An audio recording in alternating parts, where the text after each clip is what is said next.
एक और area related हमारा क्वेश्चन है फिगर बेस्ड, चलिए इसको करा जाए।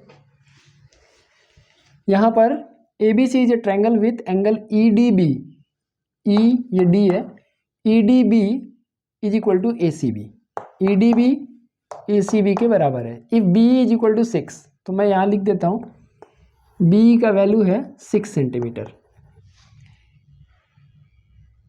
ठीक है। And let me see what is there,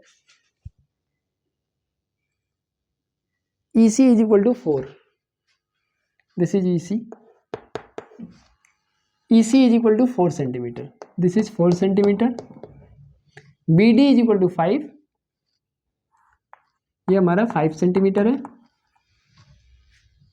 and area of triangle BED का एरिया जो है वो है 9 centimetre square. Calculate the length of AB, सबसे पहले आपको AB का लेंथ निकालना है। तो देखो इसमें ये पता चल जा रहा है कि AB का लेंथ निकालना है, मतलब ट्रायंगल ABC एक ट्रायंगल होगा और ट्रायंगल ये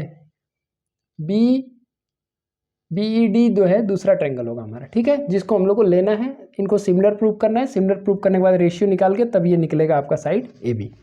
चलो इन ट्रायंगल, देखो ट्रायंगल क्या लोगे, देखो जो एंगल इक्वल होता है ना वो एक पोजीशन पर आता है लिखते समय, ठीक।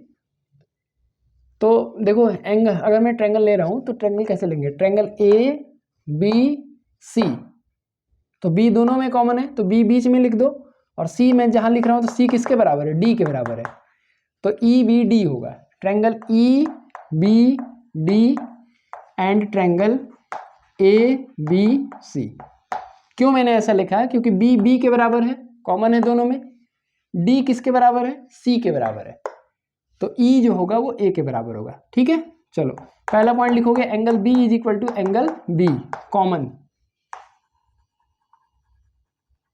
और दूसरा पॉइंट क्या लिखोगे, angle D is equal to angle C,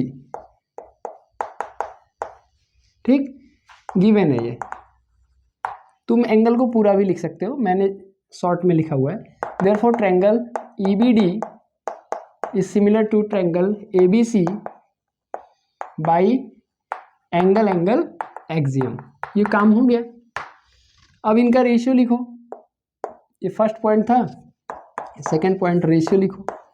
तो EB को मैं B लिख दे रहा हूँ, B upon AB is equal to BD upon BC is equal to DE upon AC। corresponding sides of similar ratio of, not only corresponding, ratio of corresponding sides of similar triangles are equal, ठीक है। अब इसमें से जो value दिया है उसको रख दो पहले। B का वैल्यू कितना है 6 है, AB मालूम नहीं है, BD कितना है 5 है, BC कितना है, BC टोटल जोड़ दो, 6 + 4 कितना हो जाएगा 10। पूरा डिटेल तुम कर सकते हो, BC is equal to B plus EC, so we get 10 is equal to D upon AC। तुम्हारा काम हो गया है, क्योंकि तुमको AB चाहिए तो कंपेयर कर दो, 6 × 10 इज इक्वल टू 5 × AB, या 6 × 10/5 इज इक्वल टू AB, 5 2 जा, देयरफॉर AB का वैल्यू क्या हो जाएगा 12 सेंटीमीटर। ये काम तो हो गया। आगे क्या है, the area of triangle ABC का एरिया निकालना है। तो कुछ नहीं करना है, रेशियो ऑफ, इसमें BED का एरिया दिया हुआ है, BED या EBD कहो एक ही बात तो है। BED का एरिया दिया है 9 सेंटीमीटर स्क्वायर। तो आप लिखोगे यहाँ पे next point, area of triangle BED लिखोगे तो BAC हो जाएगा वो, और क्या होगा, upon area of triangle ABC is equal to, लिखोगे जो साइड तुमको मालूम है उसी का स्क्वायर कर दो। तो ये वाला साइड मालूम है ना, तो क्या लिख दोगे, BD अपॉन BC का होल स्क्वायर। इसका वैल्यू 9 दिया है क्वेश्चन में, तो 9 by area of triangle ABC is equal to BD कितना है 5 है, 5/10 का होल स्क्वायर। तो 9 by area of triangle ABC ये सॉल्व कर लोगे तो 1/2 आएगा, 1/2 का स्क्वायर क्या होगा 1/4, 4 इधर जा जाएगा, ये इधर चल जाएगा, तो 36 इज इक्वल टू हो जाएगा एरिया ऑफ ट्रायंगल ABC। मतलब एरिया ऑफ ट्रायंगल ABC का वैल्यू क्या आ गया 36 सेंटीमीटर स्क्वायर।